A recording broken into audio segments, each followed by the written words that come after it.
On the run since the fall of Tripoli 3 months ago, Saif Al Islam, the playboy Gaddafi heir, is now the injured prisoner.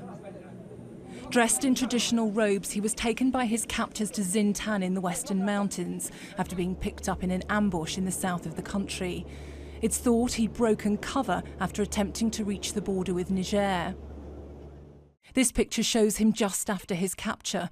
Covered by a drab blanket, he used to live the most glamorous of lifestyles. It's all over now. It's unclear how the injury to his hand was sustained, perhaps in an airstrike some weeks ago or during the capture.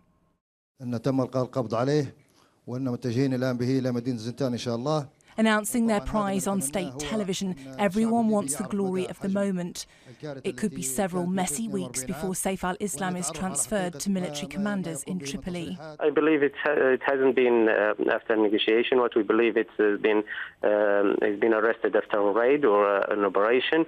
What we believe that he didn't surrender, but is being taken by surprise. As word spread of the arrest, Libyans clambered to get onto the aircraft carrying Saif Al Islam. They wanted to see for themselves the famous son who wielded real power and influence. Across the country there were celebrations. At the start of the uprising, people had believed he was the one person who could persuade his father against violence and repression. He did not.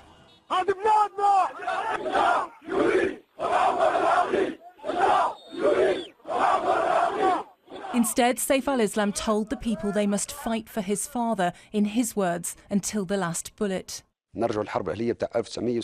For years he had tried to paint himself as a reformer, but this dramatic speech at the end of February did for him. Libya is not Egypt, he said, refusing to accept his country wanted an end to the years of Gaddafi's dictatorship. I met him on many occasions. It became increasingly clear he had chosen his father over the people. So, and now it's a very, very sensitive, like very critical time. Everybody should be very, very careful. There is no time for, to risk the country or to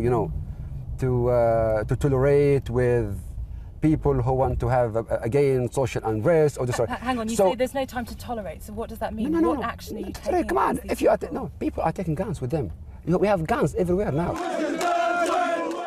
As Tripoli fell, Saif Al Islam appeared in army-style clothing before going into hiding. Months earlier, the International Criminal Court had issued an arrest warrant accusing him of being the country's de facto prime minister and masterminding attempts to quell the uprising. He now faces a showcase trial in Libya or The Hague. I'm going to Libya to discuss the issue, how we manage this issue. The news is Saif will face justice. Where and how, that we'll discuss it. I know the case we present the ICC. I had to learn about what they are having, what they had there, and then we'll discuss that. But we'll be in harmony to be sure the Libyan people have to know Saif will face justice. After the brutal lynching of his father, any mistreatment of Saif Al Islam before reaching justice would be acutely embarrassing for Libya's new self-appointed security forces and government. But Saif Al Islam, once the broker between his father and the West, does know the secrets of the years of checkered diplomacy between Britain and Libya. The only option he has left is to look forward to his day in court.